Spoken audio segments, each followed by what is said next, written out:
باتو؟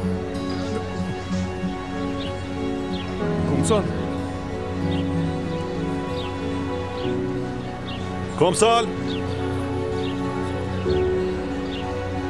کجا میری دخترم؟ وایسا. چی کار میکنی تو؟ من یه دفعه این شد. معذرت میخوام. نمیدونم چی از سر داره میگذره، اما من اصلا به اون منظور نگاه نمیکنم و نخواهم کرد. فهمیدی؟ فراموشش کن. باشه تموم شد. کمسال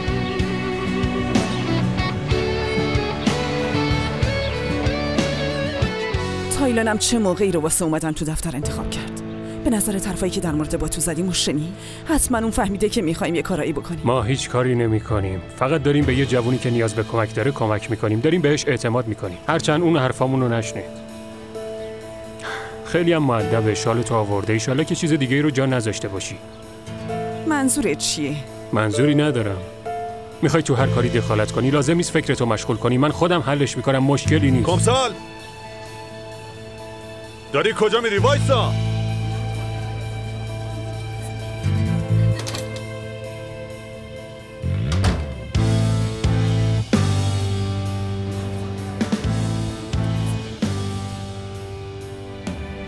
کمسال باز کن این درو. گفتم باز کن. گوش کن، یا این درو باز میکنی چیه؟ چی شده؟ و یا من بازش میکنم. گفتم این درو باز کن. چیزی نیست. خیلی خوب، تموم شدی. آروم باش.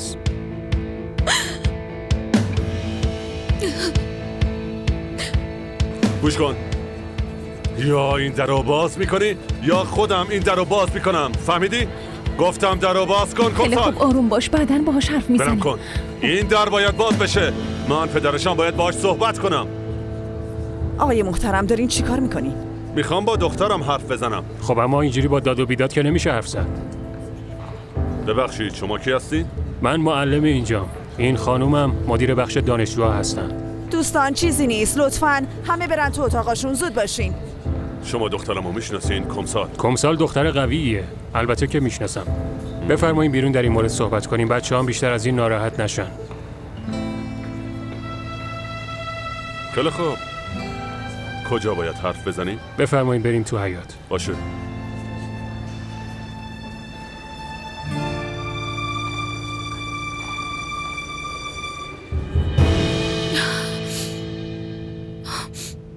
مثل این که رفتن. آره رفتن. تموم شد، چیزی نیست. کمسال این خواهر کاپیتان نیست؟ بگو نیست. چرا؟ بگو نیست. کمسال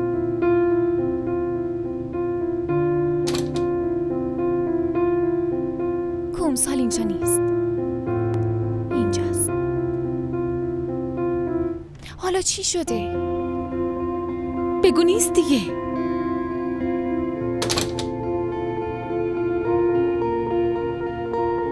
خب حالا چی شده؟ واقعا که 10 دقیقه تنهاتون گذاشتم، جنگ جهانی سوم به پا کردیم.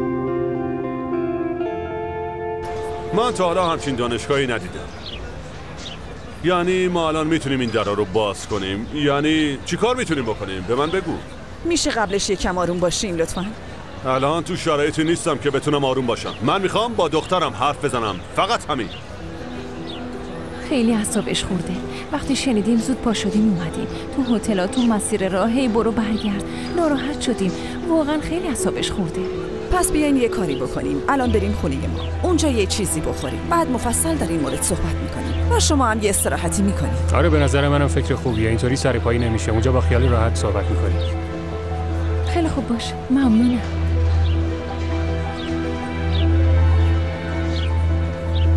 وای خدایا، یعنی جدی فیلم عشق ممنوعه رو ساختین؟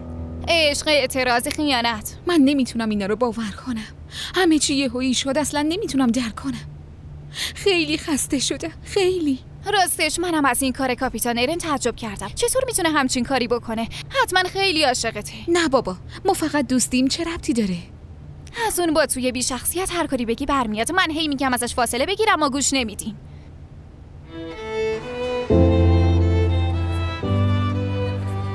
هر دوتاتون احمقی. خب اگه از حق نگذریم، حالا که بوسیدن با تو سارا اینقدر برات مهمه، عاشق شی. چرت و پرت نگو، من عاشق با تو نیستم. خب آره، شاید اوایل بهش یه حسایی داشتم، اینو قبول دارم. آدم بعضی وقتا مغلوب حسش میشه، اما دیگه بیدار شدم، عقلم سر جاش اومده. الان تنها چیزی که میخوام اینه که بهم نزدیک نشه.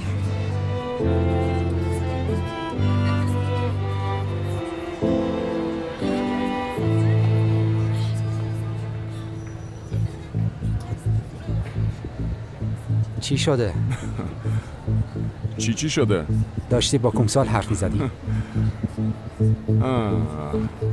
به تو چه؟ تو از این دختره چی می‌خوای؟ سوال خوبیه. منم می‌خواستم همین از تو بپرسم. تازه تو چی می‌خوای از این دختره؟ دلت دعوا می‌خواد؟ ببین داداش گلم، داداش عزیزم، کسی که با این دختر از ازمیر فرار کرده اومده کیه؟ من. واسه همین من هرچی بخوام انجام میدم. تو کجای این داستانی آخه؟ یه لحظه به این فکر کن.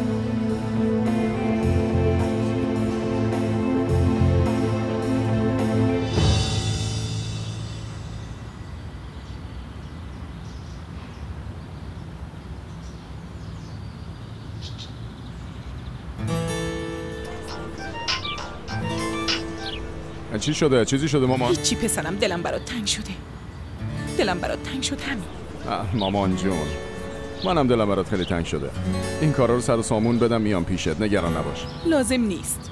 یعنی چی لازم نیست؟ ای بابا مگه میشه همچین چیزی؟ خب لازم نیست، چون من دارم میام. چی؟ بعد رفتن تو بابات خیلی عصبانی شد. بابات که بد رفتاری نمیکنه. اگه تو اینجا بودی یه جورایی تحمل میکردم، اما الان دیگه سخته. منم میام اونجا پسرم، میام پیش تو. دیگه نمیتونم، منم فرار میکنم. خب با هم دیگه کار میکنیم هان، یه جورایی از پسش برمیاییم دیگه. چرا نمیشه مامان؟ نمیشه چیه؟ این کارو میکنیم. ببین من خونه و همه چی رو برات میگیرم، تو اصلا نگران نباش. ما زیر یه سقف باشیم دیگه به چیزی نیاز نداریم، باشه؟ لازم نیست پسرم. ببین منو چطوری میخوای بیای؟ پول بفرستم برات؟ نه من خودم پول دارم پسرم. فردا میرم بلیت میگیرم، وقتی رسیدم خودم بهت خبر میدم. باشه پس منتظر خبرت هستم. باشه؟ میبوسمت پسرم. منم میبوسمت مامان جون. خدافظ.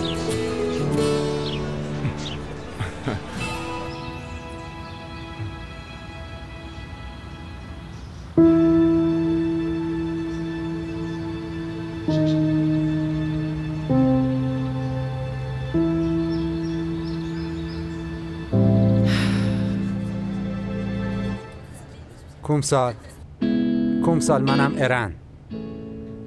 آخه امروز روز ملاقاته؟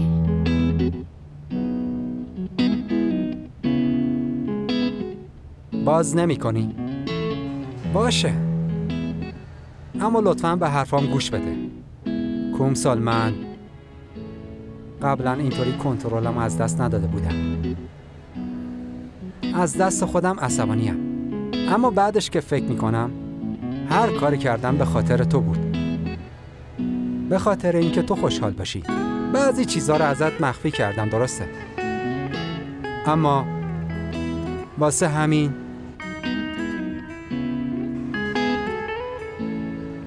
بی خیال نمیتونم ذهنمو آروم کنم. حوصله‌ام سر رفته.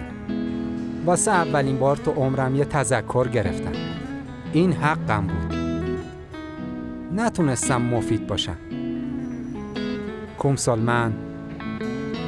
من دیگه ازت فاصله میگیرم. اینطوری واسه هممون بهتره.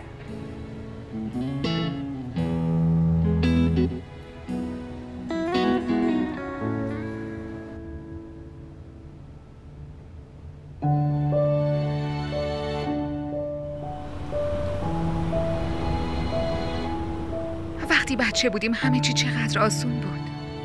یه اسباب بازی واسه خوشبخت بودن کافی بود. از دستم میگرفتی که نیفتم، نمیافتادم. کاش کنارم بودی مامان. اگه میگفتی به کسی اعتماد نکن، اعتماد نمیکردم. اگه میگفتی آویزون کسی نشو، به کسی زود اعتماد نکن، میایستادم. من الان به کی اعتماد کنم؟ وقتی بچه بودم تو بغل دردم تموم میشد. الان همه چی تو قلبم انباشته شده.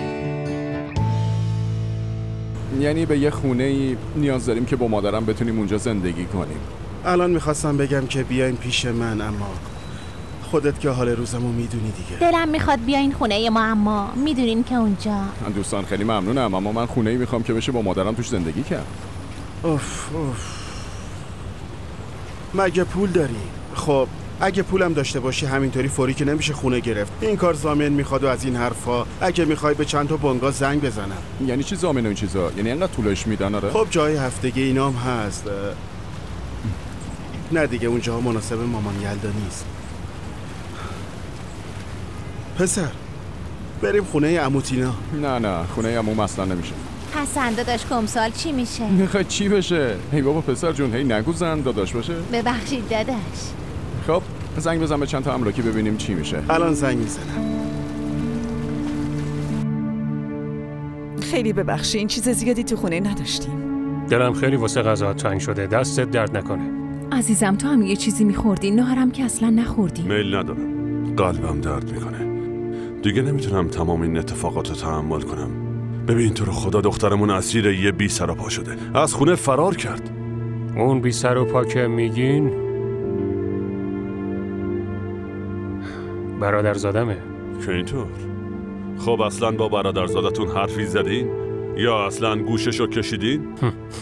مگه چیزی مثل گوش کشیدن مونده آقا؟ اونا دیگه جوونای بزرگی شدن. بذارین تصمیماتشون رو خودشون بگیرن. در ضمن با تو پسر خوشقلبیه، به کمسال آسیبی نمیرسونه. با تو به من ربطی نداره.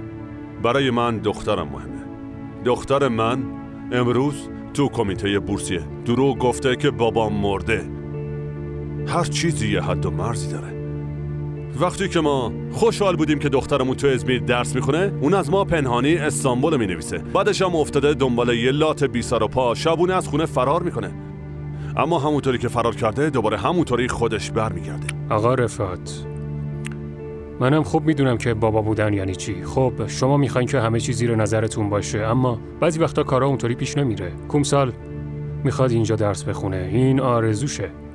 بذارین خودش تصمیم بگیره.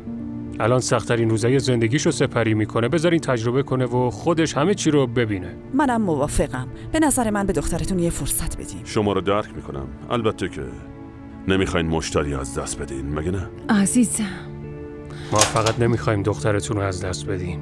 در ضمن ما به هیچ کدوم از دانشجوهامون به دید مشتری نگاه نمی‌کنیم. همشون مثل بچه‌های خودمون هستن. شما فقط اجازه بدین. ما مواظبشون هستیم. واقعا ما کمسالو مثل دختر خودمون میدونیم و میتونیم ازش حمایت کنیم. خوش اومدی. گرسنه‌ای؟ چیزی می‌خوری عزیزم؟ نه من خوردم.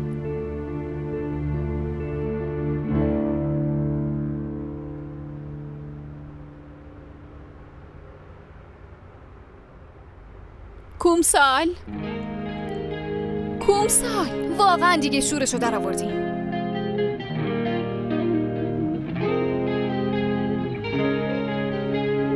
زود باش برو بیرون. چی شده قنچه؟ برو بیرون زود باش، را بیافت. چی شد؟ را بیافت دیگه.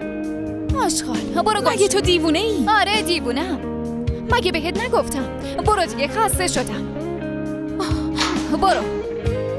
الان هر کاری دوست دارین بکنین، با هم دعوا میکنین، میرین یه گوشه گریه میکنین، هر کاری میکنین بکنین، منو راحت بذارین. زود باش برو گم شو. برو. چرا نمیخوای با هم حرف بزنی؟ سرم درد میکنه. برو عزیزم برو. وایستا. مطمئنی نمیخوای چیزی بخوری؟ من گرسنه‌ام نیست. چقدر شبیه پدر و مادرتی. آره همینطوره، خیلی شبیه همین. دنلای هم ترم دومه. راستش با کمسال توی دانشگاهن. با کمسال توی گروه رقص هستند. مگه کمسال تو گروه رقصه؟ آره، اون رقاص ماهری خواهد شد. یعنی شما با همین؟ چه خوب. با همین. میشنمی عزیزم؟ از اینکه با کمسال دوستین خیلی خوشحال شدم. دختر خونگرمیه، خیلی زود صمیمی میشه. همینطوره. یعنی پدر هنرمند و دخترم هنرمنده. برنامه‌ی آقا ورال هم تو تلویزیون میبینی؟ اما دخترم بازیگری رو انتخاب نکرد. رقص رو انتخاب کرد. البته که شبیه هم هستن. ما امسال یه موزیکال آماده میکنیم که هم رقص و هم بازی هست. دستشویتون کجاست؟ طبقه بالا سمت راست. من بهتون نشون میدم. خیلی خوب. خیلی خوبه. لطفاً از این طرف بفرمایید.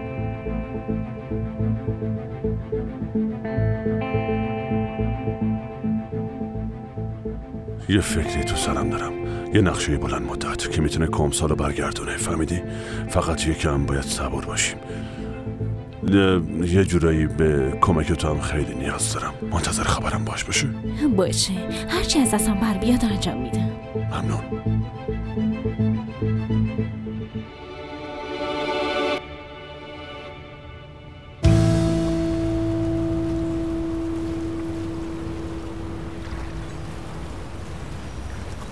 پسر جون یواشتر بخور، خفه میشی یا؟ آره. واقعا؟ نه بابا. بسیار خوب، باشه حتما. باشه. خب خسته نباشی. خب چی گفت؟ نیست داداش، یکیش میگه ضامن باید باشه، اون یکی میگه نقدی. میگم که این کارا به این آسونیا نیست. تو به فکر یه راه دیگه ای باش. دمون که اصلا زنگ نمیزنم. ای بابا تو چقدر لجبازی پسر. ببین طرف پروانه شده دورت میچرخه که کمکت کنم، تو هم هی میری و رو تو برمیگردونی ازش. خب یه چیزی بهش بگو. اینم خیلی خوشمزه است. عمو هم جای بابای آدمه مگه نه؟ یعنی چه عمو مثل بابای آدم؟ عموه دیگه. با تو ببین داداش گلم، پاشو زنگ بزن بهش. سال هاست که از فیلماش اون همه پول میگیره، یکم هم از شما مراقبت کنه. باشه بهش زنگ میزنم. آفرین پسر. اما به خاطر مامانم. حالا ببینیم اون واقعا میخواد بهمون کمک کنه یا نه. بعداً میبینمت.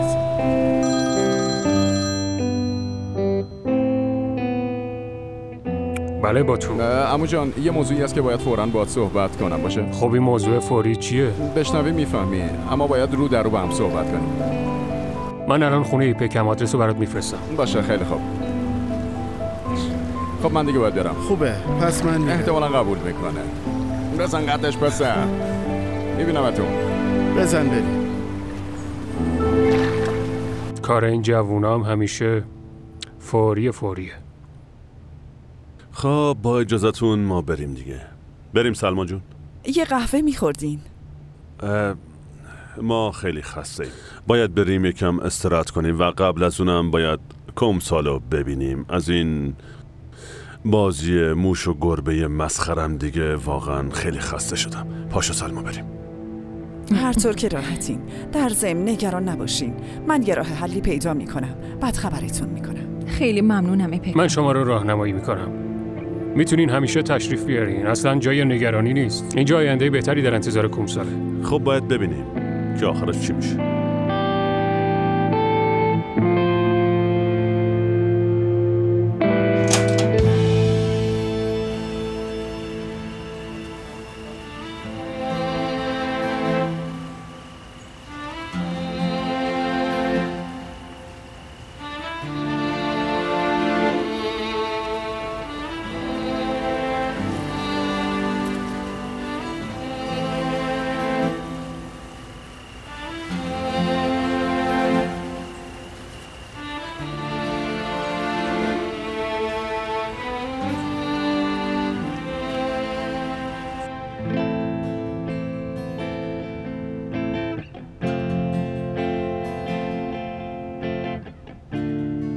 راحت باش بخند. واسه چی میخندی؟ موقع غذا خوردن از اداهات خوشم اومد. چطور مگه؟ حرفات در مورد بابا شدن، در مورد تربیت بچه.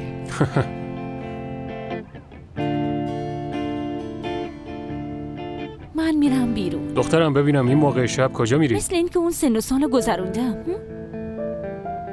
نظرت چی؟ دلنای جون کجا؟ میرم پیش خواهرام، همونایی که تو دانشگاه. مگه اونا بچه های شما نیستن؟ حتی کمسال دختر خودتونه، نه؟ اینطوری گفتیم، درسته؟ دلنای بازم شروع نکن لطفا. من میخوام بدونم شما واسه به فرزندی گرفتن کمسال یکم دیر نکردی؟ دلنای این چه حرفیه دخترم؟ مگه ما تو رو بزرگ نکردیم؟ حالا به کی رفتی دیگه نمیدونم. همینه که هست. یعنی من شبیه کیم؟ به کی رفتم؟ ژنای کی رو به ارث بردم؟ حالا هرچی ولش کن. دلنای دخترم بذار من برسونمت. دلنای خواهش میکنم. من رفتم.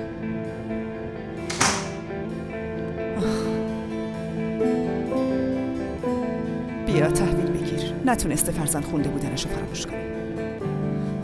نمیشه. همیشه ما اینطوریم، همیشه یه جورایی یخهای بینمون آب نمیشه. واقعا خیلی عصبانیه و نمیتونم آرومش کنم. خیلی ناراحته، نمیتونم بخندونمش. چی کار کنیم ها؟ درست میشه. همه چی درست میشه. اون داره بزرگ میشه. نگران نباش.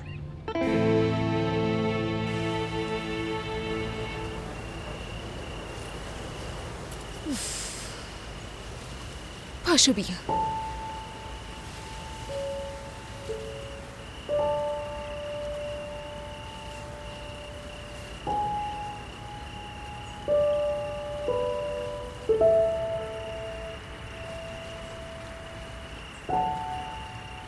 کاش همه چی رو میگفتی. چی رو؟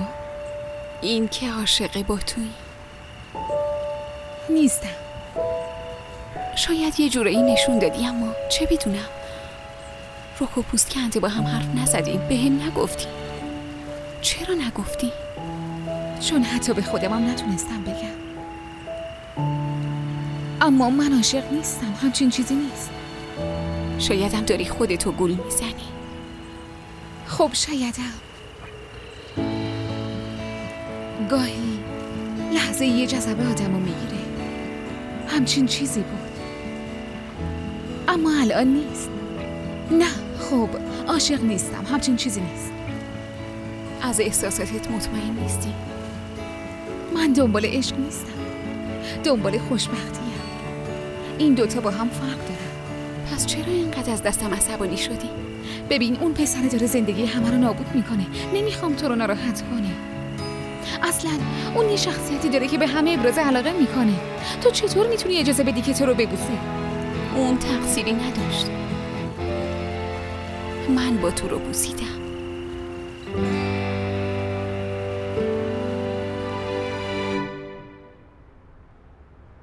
این صفحه چیا که نداره. هلو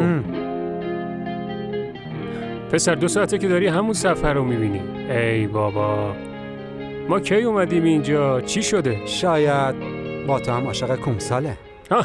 اینم مسئله غم انگیز علم زبان شناسی. گفتی عاشق کومساله. شاید با تو خوبه ها، لااقل تو قبول داری که عاشق دختری. همیشه با تو رو آدم بده این داستان میدونستم. اگه نباشه چی؟ اگه اون آدم خوبه باشه چی؟ اگه آدم بد داستان من باشم چی؟ درسته، الان فهمیدم. اسم این بیماری وسواسه. زکی چی داری واسه خودت میگی؟ این چیز دیگه، دشمن مرد عنکبوتیه. اول داستانو با نقش آدم خوبه شروع میکنه، اما بعدش طرفشو عوض میکنه. آدم بده میشه آدم خوبه، اما آخر داستان میونش با مرد عنکبوتی خوبه، همدیگه رو دوست دارن. خب بعدش چی میشه؟ خب مرد عنکبوتی دختره رو به دست میاره. تو هم به طرز عجیبی کشته میشی. کجا؟ میرم یکم هوا تو نسبت بخورم. به یه آدم بده زیادی رمانتیکی ها. اینو بگم. تو هم به عنوان یه همراه آدم بد خیلی زیاد حرف میزنی. فعلا. این الان به هم تیکه انداخت. آره دیگه، کاملا تیکه انداخت. یعنی دولای اومده؟ با توه.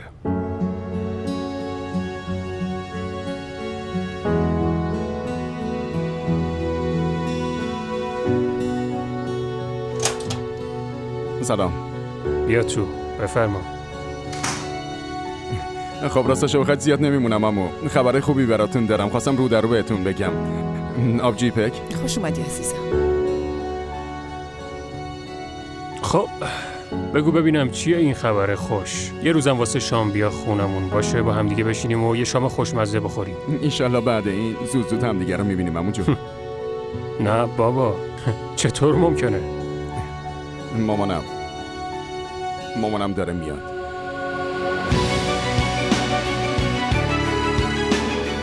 پیدا شدن جنگ نابودم کرد. اون روزا رو به یادمون آورد. من واقعا حس خیلی بدی داشتم. حتی به خودکشی هم فکر میکردم، میدونی؟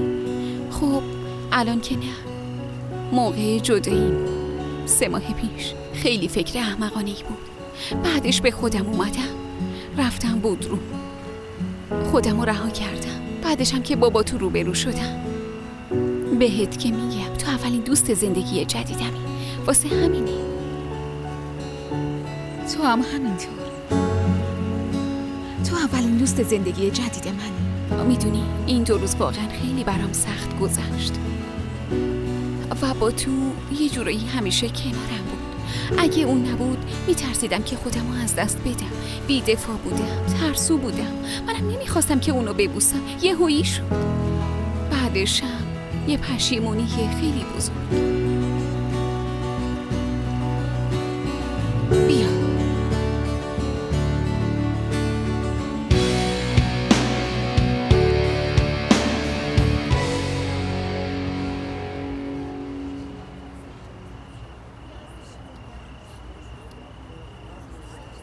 دولنای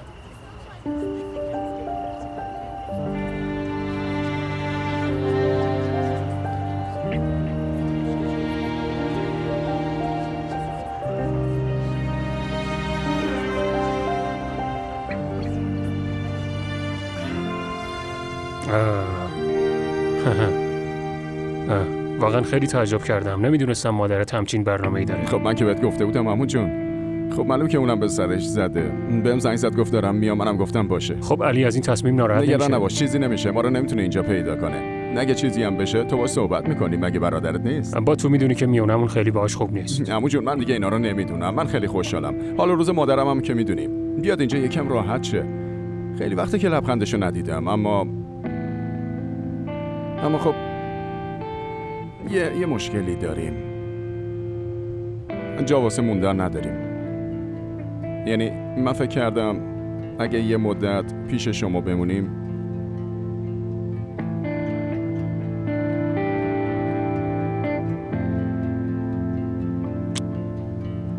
خب باید در این مورد یکم فکر کرد. تو هنوز تازه اومدی اینجا، سعی میکنی که خودتو با اینجا وفق بدی. پول نداری، میدونم، من بهت پول میدم، یعنی بهت کمک میکنم، اما تو اینو نمیخوای. خب الان میخوام که یه مدت با مامانم پیش شما بمونیم، بعدش خودمون یه چیزایی جمع میکنیم، میریم خونه خودمون. با تو این کارا اونقدرام که فکر میکنی آسون نیست.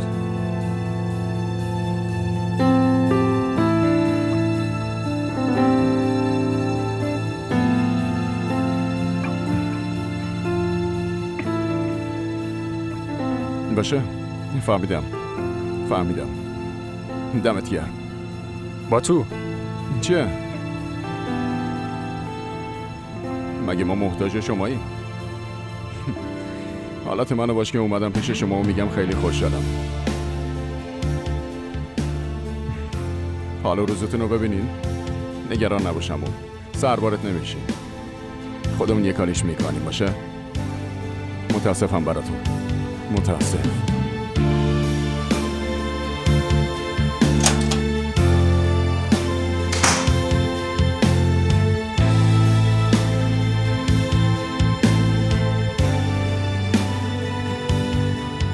دولنای راجع به این زیاد حرف زدیم.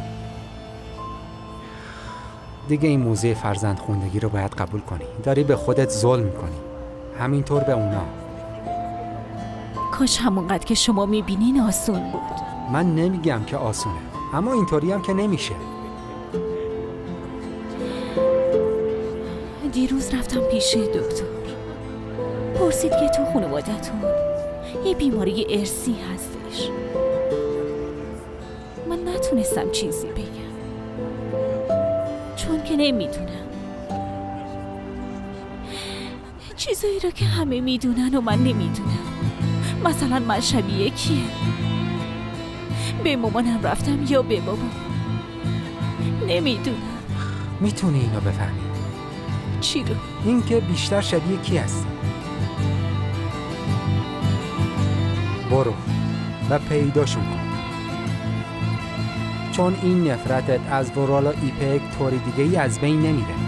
چی کار کنم؟ بیافتم دنبال کسایی که منو نمیخوان؟ منو نمیخوان، این خیلی روشنه. چی کار کنم من؟ کومسالم مادرش رو ترک کرده، اما اون از مادرش متنفر نیست. حتی ببین دنبال رد مادرشه، دعا میکنه. بازم موضوع پیچید و رسید به کمسال. خیلی خوبه. موضوع کمسال نیست. کمسال سعی میکنه مادرشو درک کنه. پا شده اومده اینجا، فقط جسورانه رفتار کرده، دول نه. کمسال دختر خیلی قویه. واقعا منم یه ترسو امره. خیلی عالیه.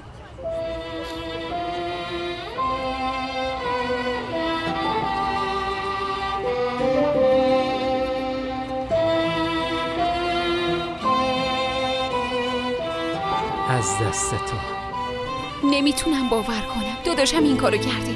رفته به کمیته بورسیه دروغ گفته. مطمئنی؟ آره، منم باور نکردم. ارن گفت بعضی از مردا واقعا بعضی چیزا رو اصلا نمیفهمن، یعنی زود احمق میشن. ساده لو. بعضی از مردا؟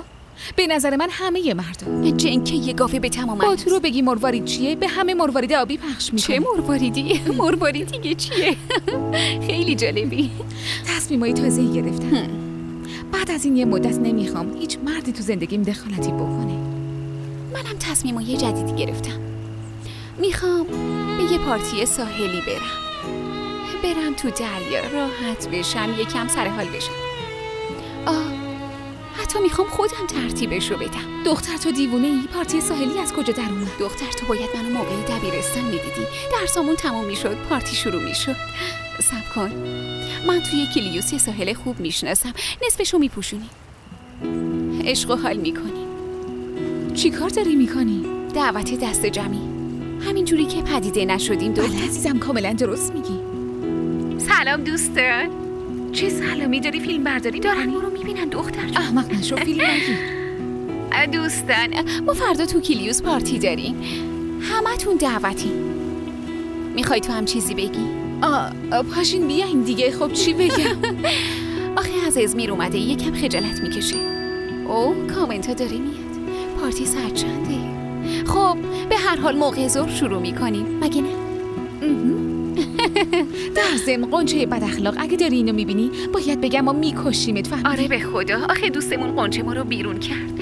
نابودت میکنیم، فقط گیرت بیاریم. دستمون اگه دستمون بهت برسه.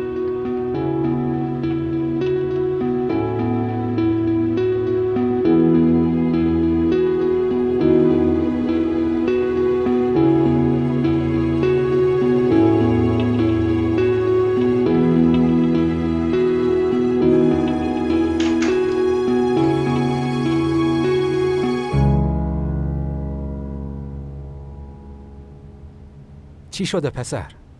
کابوس دیدی؟ ها؟ قنچه رو چیزی شده بود. وضع دیدنیه. یعنی زکی کوچولو عاشق شده؟ کی؟ من؟ عاشق قنچه؟ چه ربطی داره داداش؟ ای بابا گوش کن، تو رسما داری داغونم میکنی. بگیر بخواب ببینم، زود باش. ای بابا میخوای امشب و پیش ما بمونی؟ نه خیلی خوابم میاد. تو امشب اینجا بمون. برم لباسامو عوض کنم، واسه فردا هم باید لباسامو دکنم. اگه قنچه رات نداد بهم خبر بده. نه دیگه، تا اون حدم پیش نمیره. خب دیگه پس من برم. باشه پس. حالمون که خوبه نه؟ خوبیم. شب بخیر. شب بخیر. میبینمت عزیزم. میبینمت. الو جفتتون مسئله خونه رو هر جور شده باید خودم حلش کنم. عمویی در کار نیست. فردا باید یه کاری برام دست و پا کنی. باشه قطع کن، به زنگ میزنم. قطع کن. کمسال میتونیم با هم حرف بزنیم؟ با تو هم کمسال اینطوری نکن. مگه چی کار میکنه؟ نکن دیگه این کارو نکن. طوری رفتار نکن که انگار منو نمیشناسی. من نمیشناسمت. مگه چند مدته که اینجا میبینمت؟ واسه شناختن یه نفر لازم نیست که چندین سال بگذره. گاهی یه نگاه کافیه، میفهمی؟ اما من نمیتونم درکت کنم. کمسال نکن دیگه. این همه دردسر دارم، حداقل تو اینجوری نکن. هر چی که میبینی مهم نیست. مهم اینه که چی رو باور داری. تو دیگه منو میشناسی، منم تو رو میشناسم. ما اون شب هم دیگه رو شناختیم. آره من دیگه تو رو میشناسم. تو یه آدم طبیعی نیستی. خطرناکی. نمیشه بهت اعتماد کرد. رو پای خودت نیستی. فکر میکنی هر کاری رو میتونی انجام بدی. خب میخوای حالا چی کار کنم؟ کاش یه آدم دیگه ای بودی. اگه همچین آدمی نبودم چی میشد اون موقع؟ داد و فریاد میکردم. قوقا به پا میکردم. نمیتونستم اینطوری آروم باشم. این یعنی چی؟ خب هیچی دیگه.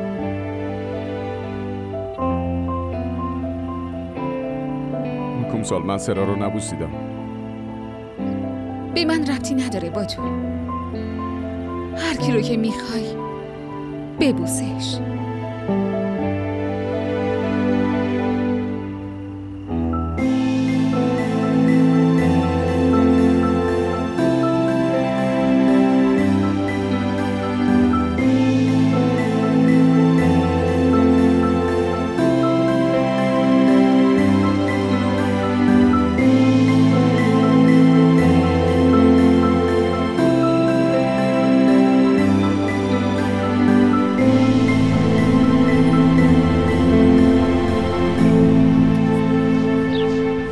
کرده ایپک خانم مدیر امور دانشجوییه.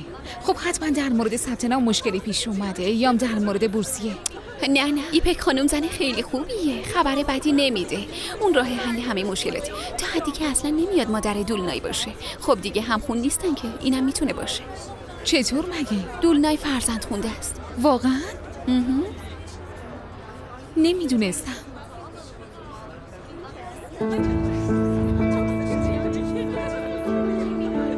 این دیگه یه تله است. دیگه لازم نیست فرار کنی. خب من دیگه میرم ساحل، تو بعداً بیا باشه صحبت میکنیم.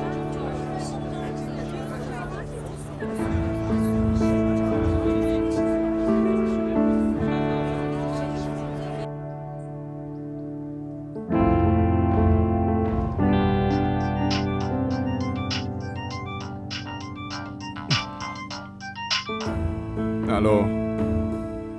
ها جدی میگی؟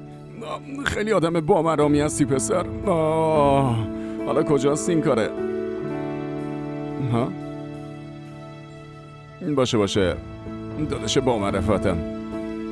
باشه خیلی خوب.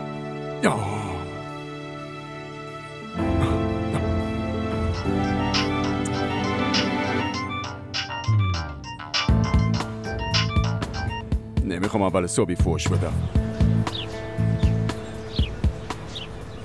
از دست تو پسر.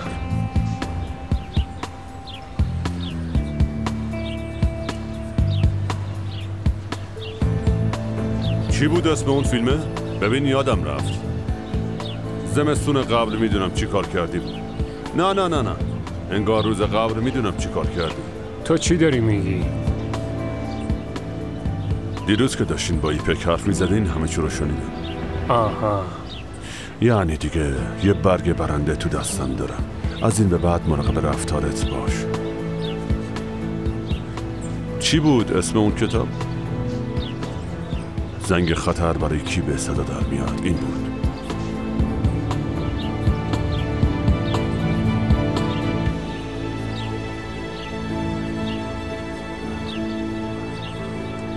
دیروز ایپک خانوم چی بود اسم شوهرش؟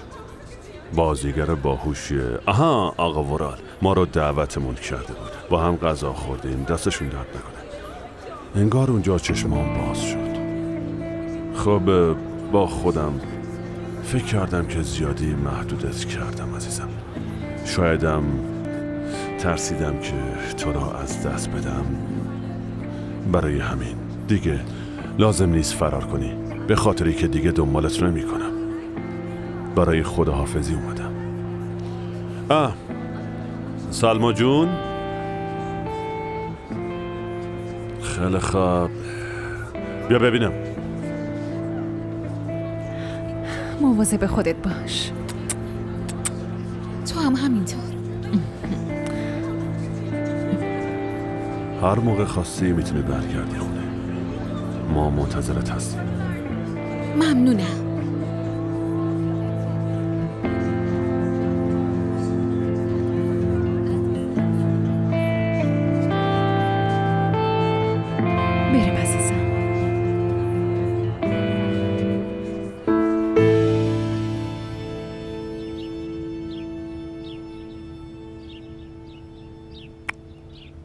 ارن پاشو پسر، زود باش، بلند شو، زود باش. زود باش داداش. ای بابا چته چی شده؟ علائم افسردگی کلاسیک شماره 1. دیر بیدار شدن. مگه ساعت چنده؟ 5 ساعت دیرتر از روزای عادی که واسه ورزش بیدار می شدی. 11. الان ساعت 11 است. حوصله هیچ کاریو ندارم. حتی نمیخوای به یه پارتی ساحلی فوق‌العاده بری؟ اون که اصلا. راههای بیرون اومدن از افسردگی کلاسیک شماره 1. اجتماعی بودن. زود باش داداش، پاشو دیگه. پاشو بیا یه آفتابی ببین، دریا ببین، کومسالو ببین. زود باش داداش، زود باش، پاشو دیگه. ولم کن پسر، نمیخوام، ول کن دیگه. ولت نمیکنم داداش. پارتی رو آبجید گرفته. پاشو بریم ببینیم. الان اونجا مرد زیاده و یه زن بین اون همه مرد. خب باشه، اما اگه حوصله‌ام سر بره من برمیگردم. به خاطر اینکه حوصله‌ات سر نخواهد رفت. پس هیچ مشکلی نیست پسر. من الان 3 ساعته که اینجا وایستادم، دارم از انرژی منفجر میشم. که دارم میبینم. پسر ورودی اینجا از کجاست؟ اومدم. من الان 1 ساعته دارم از نخلستان میرم. ای بابا. تو سر این که مال دانشگاهمونه. من از کجا باید بدونم آخه؟ واسمون کار و مکانش میاد. گفتن که تو ساحل به گارسون نیاز داریم. چی کار کنم من؟ برم در موردش تحقیق کنم؟ برو داداش، کار دیگه، فقط پول بیاد. آخه چقدر احمقی تو فعلا.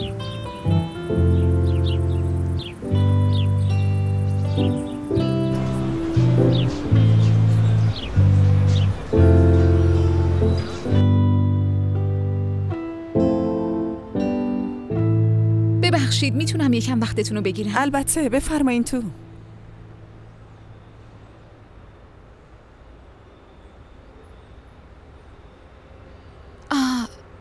من میخوام ازتون تشکر کنم. با بابام صحبت کردم. چه خبر استاد رقص؟ استاد رقص گفتن یکم زیادیه، اما مثل اینکه خوبم. با ایپک خانم حرف میزدم. اومدم ازشون تشکر کنم. با بابام حرف زدم. فکر میکنم که دیروز با شما بود. نمیدونم بهش چی گفتین، اما واقعا خیلی مفید بوده. برای اولین بار گفته هر کم میکنه. اینجا موندنم و قبول کرد. همشو مدیون شما هستم. خیلی ازتون ممنونم. بیا، تو هر موقع که بخوای ما اینجا در خدمتیم. همیشه، هر ساعت و هر لحظه.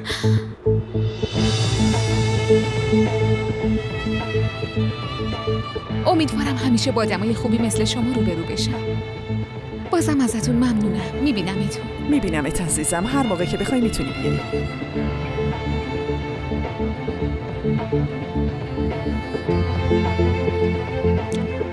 یه مشکل کوچیک داریم. تایلان همه چی رو شنیده. تقریبا 40 نفریم. هر کسی پول خودش رو حساب میکنه. حسابا رو جداگانه بگیرین لطفا. خیلی ببخشید. چی شده؟ چی شده؟ تو هم اومدی پارتی؟ نه، من دنبال یه لقمه نونم. کار میکنم، واسه کار اومدم. کجا؟ اینجا؟ نه، تو کایسری. اینجا دیگه، تو کارهای برنامه‌ریزی پارتی. مگه چیه؟ اوف، مزخرف نگو لطفا. چرا؟ مگه من دارم به دروغ میگم؟ برو. ای بابا، چرا باید برم؟ میخوام هر چه زودتر از اینجا بریم. نه دیگه، دیروز میای و منو میبوسی، امروز نمیذاری کار کنم. دیروز هیچ اتفاقی نیفتاده، فراموشش کن. باشه، خیلی خوب، اما من به پول نیاز دارم، باید کار کنم. اگه تو کارم دخالت نکنی خوشحال میشم. خب خودت خواستی. دوستان لطفاً دوباره جمع بشین. یه نفر دیگه به جمعمون اضافه شد. اسمت چیه؟ چی؟ اسمت چیه؟ مظفر.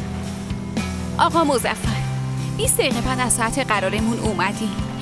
امیدوارم که سفارشم انقدر دیر به دست مشتریان نرسه. چشم حتما، اما آدرس رو نمیتونستم پیدا کنم. 2 ساعت داشتم میگشتم، باور کن. بهونه مثل سوراخ ناف میمونه آقا مظفر، همه یه دونه پیدا میکنه. فقط اون سوراخ ناف نیست. حالا هرچی.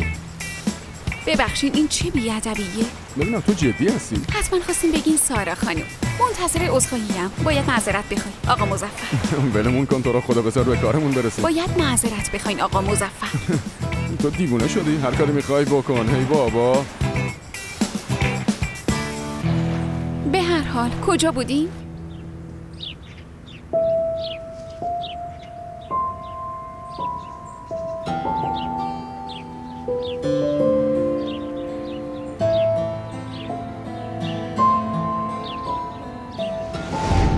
سالم مادرش ترکش کرده. اون سعی کرد مادرش رو درک کنه.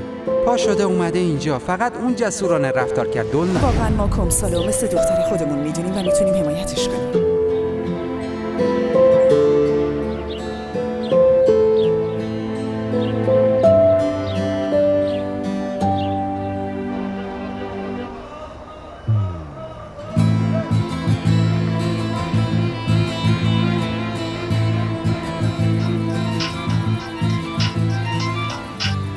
مامان پسرم من بلیطو گرفتم، فردا صبح میام. خیلی خوشحال شدم مامان، خیلی خوشحال شدم. تو چی کار کردی؟ کار میکنی؟ نره کار میکنم مامان، کار میکنم.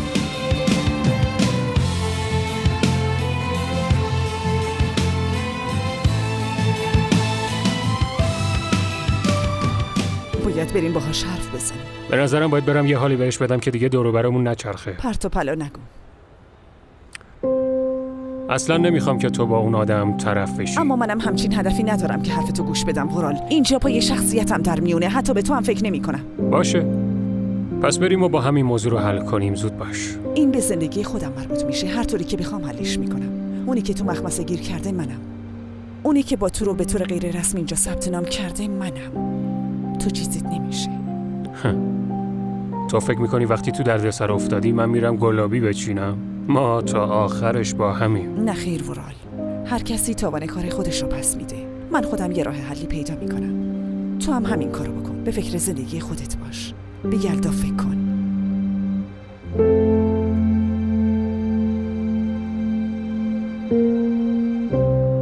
این که خبر خوبیه.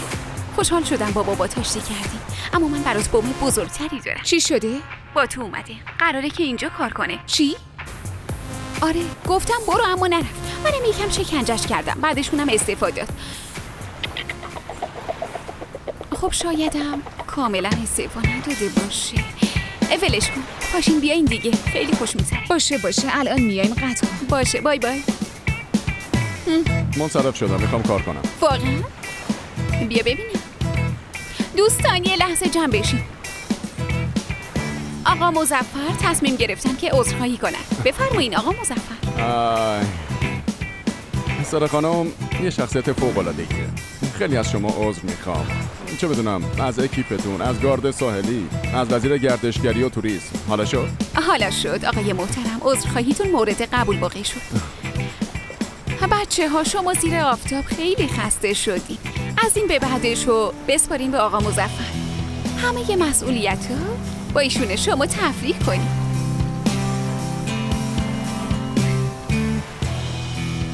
چقدر زود فرار کردن این آخه. چه پارتی؟ اصلا حوصله ندارم. خیلی ببخشید قنچه جون، باید بیای بعد اون کارای دیشبت.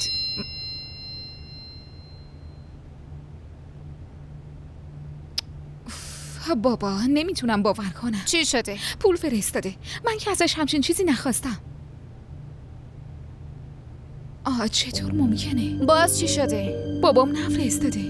پولا قاتل فرستاده. واسه چی؟ نمیدونم. آخه هنوز که تفاهم نکردیم. خب این اطلاعات حساب منو از کجا میدونه؟ خب زنگ بزن ازش بپرس جریان چیه؟ زنگ میزنم.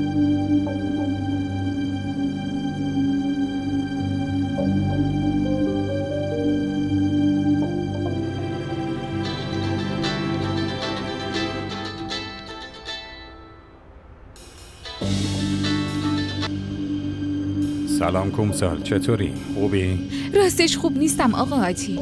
مشکلی پیش اومده؟ به حسابم پول واریز کردی؟ بله واریز کردم. چون من اولین ماه به کارمندان پیش پرداخت میدم. فکر میکردم که به تفاهم رسیدیم. من هنوز به شما جوابی ندادم. حتی هنوز دقیقاً نمیدونم باید چی کار کنم.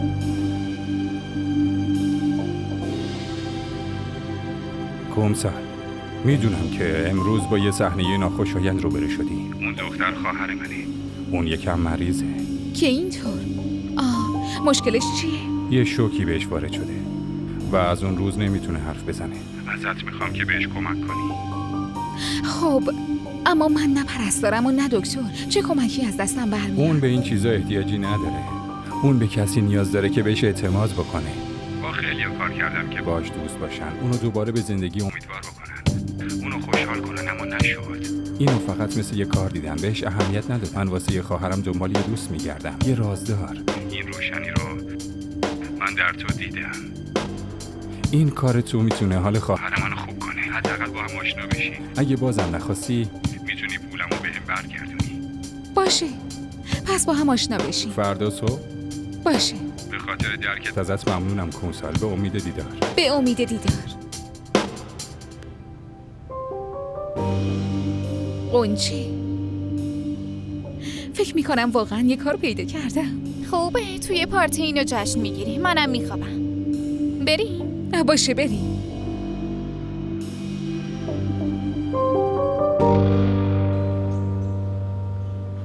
خب الان دیگه باید چی کار کنیم؟ جایی که متولد شدم، یعنی همینجا.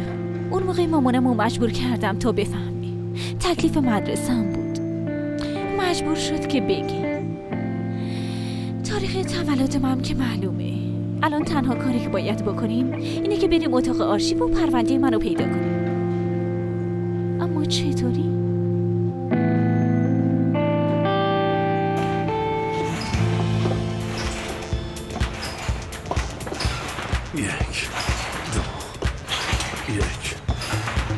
دو. سلام. اومدی ورزش کنی؟ چه خوب، خلوت‌ترین ساعت روزه. نه، راستش من به خاطر چیزی دیگه اومدم. جدی؟ بفرمایید. گوش میدم. فکر میکنم دیروز یه سوء تفاهم شده. در چه مورد؟ سلام. تو اینجا چی کار میکنی؟ ورزش؟ تو رو خدا تو کیو داری گول میزنی؟ مثل یه بچه میمونی. ایپک خانم، اگه بخواین میتونیم توی یه رستوران با هم قرار بذاریم و در مورد اون موضوع با هم صحبت داشته باشیم. به خاطر اینکه اینجا راحتمون نمیذارن. همچین چیزی امکان نداره. غذا به چه مناسبتی؟ ایپک خانم، فکر میکنم که شوهر سابقتون اجازه نخواهد داد. باشه بعداً صحبت میکنیم و یا اصلا صحبتی نمیکنیم. مشکلی نیست، به امید دیدار. باشه صحبت میکنیم، یعنی واسه یه شام. چقدر خوب. پس من شب میام دنبالتون. آقا باران، اگه میخواین اون شکمتون رو آب کنین بهتون این وسیله رو توصیه میکنم. 4 بار انجامش میدین و 2 بار تکرارش میکنین. خیلی موثره.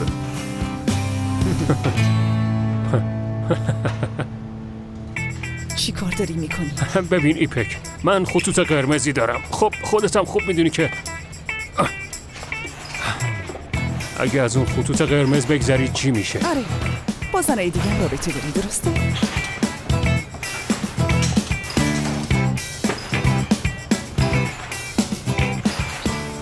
زود باش پسر. ای بابا چی کار داری میکنی؟ زود باش دیگه. عجله کن.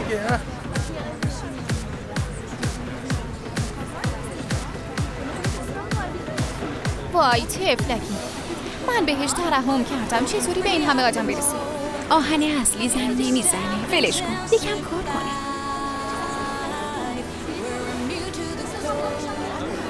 تو ارینو دیدی؟ بی خیال دختر، خودش کاشته، خودش هم برداشت کنه. بذار یکم حالش سر جوش بیاد. تو چی میخوری؟ یه چیزایی میخوری؟ به نظر میخوری. آره همینطوره. آقا مظفر، اینو دیگه صداش نکن. آخه چرا سفارشو رو بگیره دیگه؟ آقا مظفر، یه لحظه. چقدر خودشو میگیره. سلام. نیومدیم که خوشو بشکنی. کومسال جون چی میخوری عزیزم؟ من چیزی نمیخورم مامان. تو برامون 2 تا آب میوه بیار لطفا. واسه منم 2 تا نوشیدنی مقوی و تلخ مقوی باشه. من فهمیدم. باشه. کومسال میشه چند لحظه با هم صحبت کنیم؟ نه نمیتونی صحبت کنی. بابا خیلی بامزه‌ای دختر. کومسال فقط 2 دقیقه باشه. نمیتونیم حرف بزنیم، اینجا اصلا جاش نیست. همش 2 دقیقه. اما خیلی طولش دادی ها. میگم نمیشه. یه لحظه. حالا که اومدی منم یه سفارشی بده.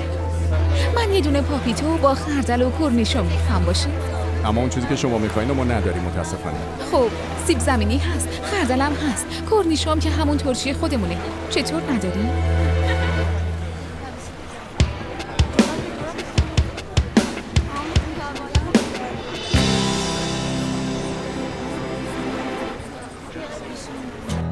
آی آی آی.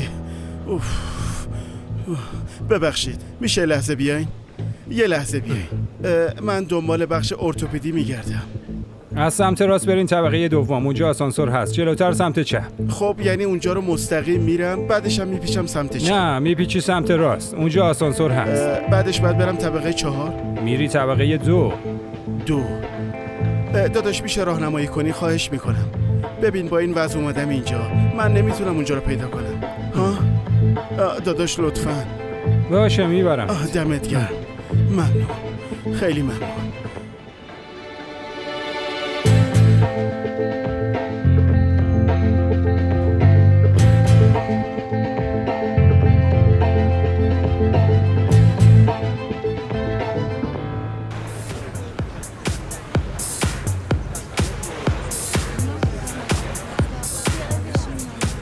خیلی خوب. کورنیشو، خردل، سیب زمینی.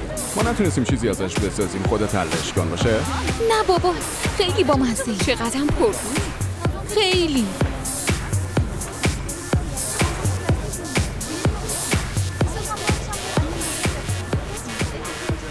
داداش تو رو خدا اینطوری به هم نگاه نکن. به خدا دوستیمون به هم میخوره. تو چی رو میخوای بفهمی؟ چه ربطی داره آخه؟ من داشتم اون دور و برا رو میدیدم که اتفاقا قنچه هم اون دور و برا وایستاده بود دیگه. خب تصادف بود دیگه. اگه تو اینطوری میگی پس حتما اینطوریه. چی بگم دیگه؟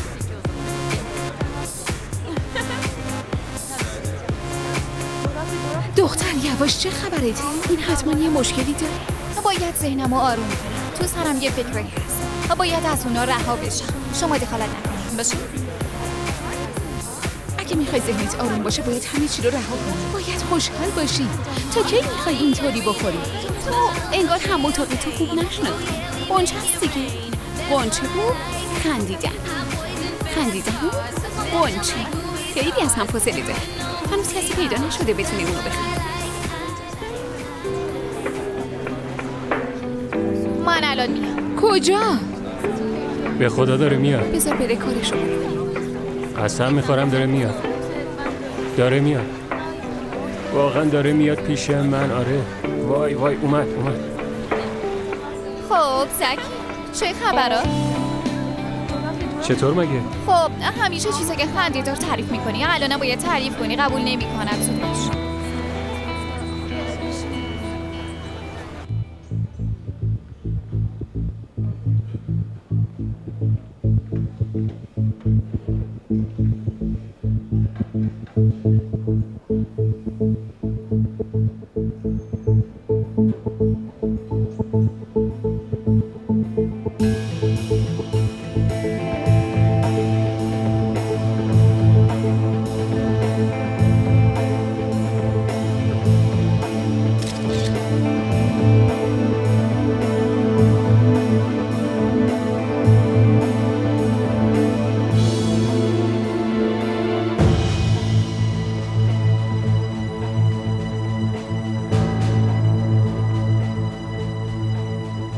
داداش سلام. باز چی شده؟ مال من بخش ارتوپدی نبود، بخش تراماتولوژی بود. خب هر دوشون یکیه دیگه، همونجاست هر دوشون. من الان قاطی کردم جاشو. یه بار دیگه به هم نشون میدی؟ بیا دیگه داداششون جون من. ای بابا ممنون داداش. از اونجا بیا. سمت راست میری طبقه 1 فهمیدی؟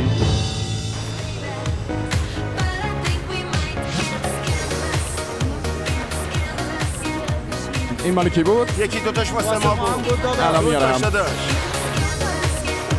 اینم مال شما.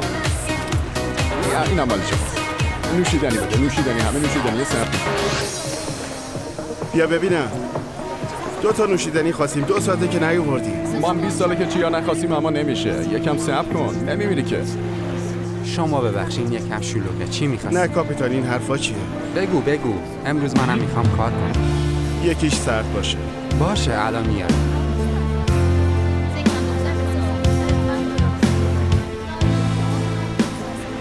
دمت گرم. من دارم چی میبینم؟ باور نمیکنم. چیزی که من میبینم تو هم میبینی؟ دارم میبینم. اوه